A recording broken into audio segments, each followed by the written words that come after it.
Hey folks, welcome to the channel, and in this case, replying to a request that I got here in the comments in YouTube about how can I power small devices, my cell phone, some flashlight, maybe a radio. That's going to be a topic of today's video. Before we go on, remember that if you want to learn more about all of this stuff, survival and preparedness, not only do you have the channel with a ton of information, I always recommend my books as well. Street Survival Skills, Surviving the Economic Collapse, Bugging Out and Relocating. That's the way in which I condense a lot of knowledge, many years of doing this in my books, available in the links there below in Amazon. I'll also leave links below there for some things from affiliates and some things from Amazon. That does not change your price one bit. And if you're looking to stock up on some things that you may be needing, or you like some of the things that you see here in the video, or just looking for buying something for this Christmas or whatnot, I appreciate if you use that. So let's get to this. I did a video recently about the All Powers R1500. This is a proper power station that, combined with a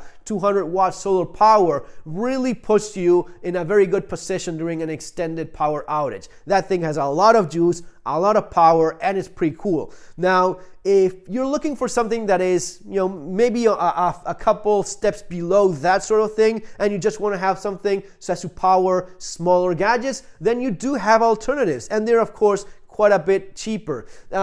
Again, I say this all the time because it is true. I've been doing this for a very long time. This gives me an experience that most people just don't have regarding this stuff. I have this that was sent, I just found this. This was sent to me for reviewing. This is at least 10 years old. This was sent by the company Waka Waka Power, and it was like an initiative in which they were also helping out people in Africa. So you would buy these, and again, this one was sent for reviewing. I don't even know if the company is still around or not.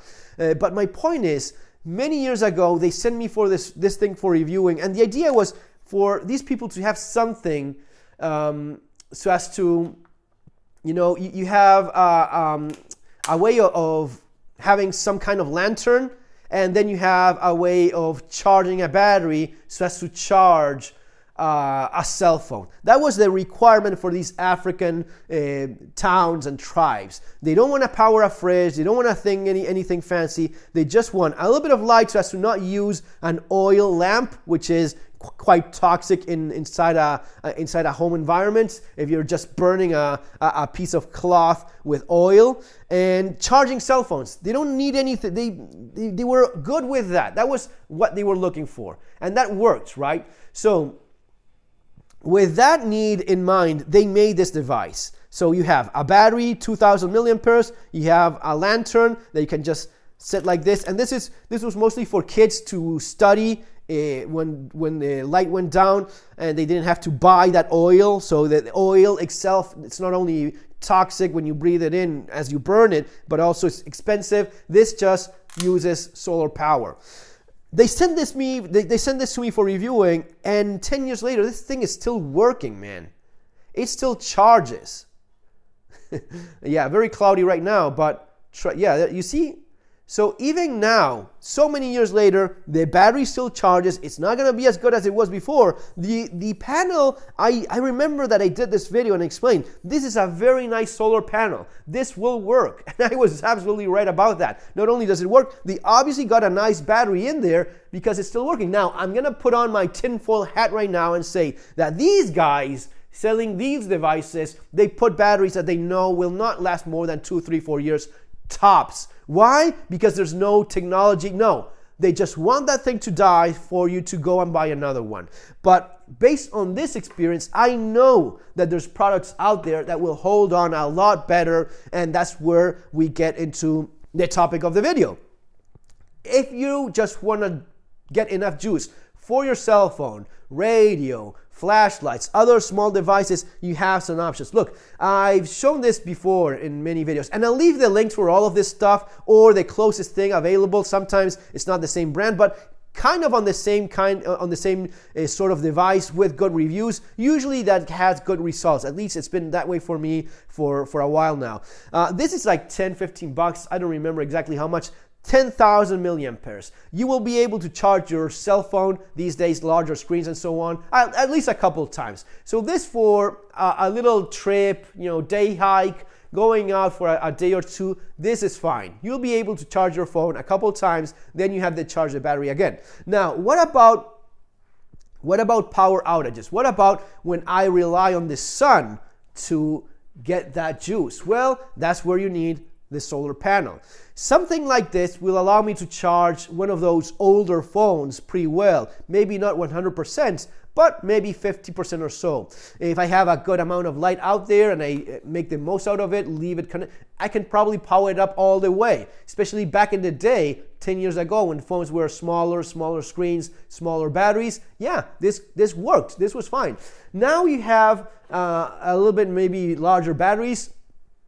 And here is where I look at something like this. This is already at least a couple years old, I believe. This is 30 milliamperes. 30 milliamperes, 30,000 milliamperes. That is a lot more juice. This thing can power several cell phones, several flashlights. This thing can power a tablet. It is a lot more.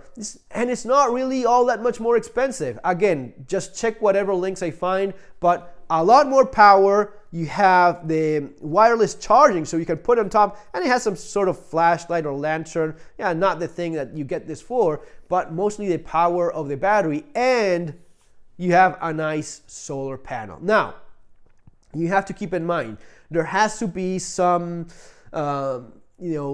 connection between the amount of surface that I have here in the solar panel, the amount of battery I want to feed.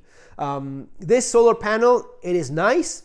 I have tested it. It will not charge 30,000 milliamperes throughout the day. Unless you have very good, super ideal conditions. That is just too much juice and too small of a panel.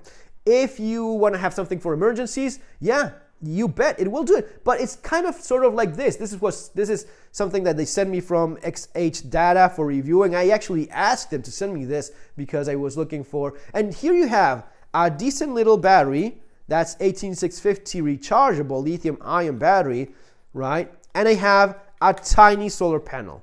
It will charge, but can I charge a cell phone? Well, it will, but maybe not all the way up. Maybe I get 30%, 20, 30%, maybe 50% tops after all day of charging the phone.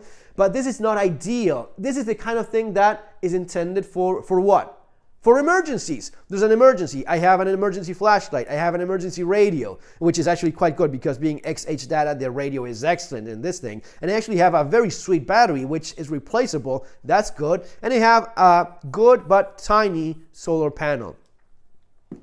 Look at the surface compared between this thing and this one. But also keep in mind that I have a much smaller battery here compared to this one.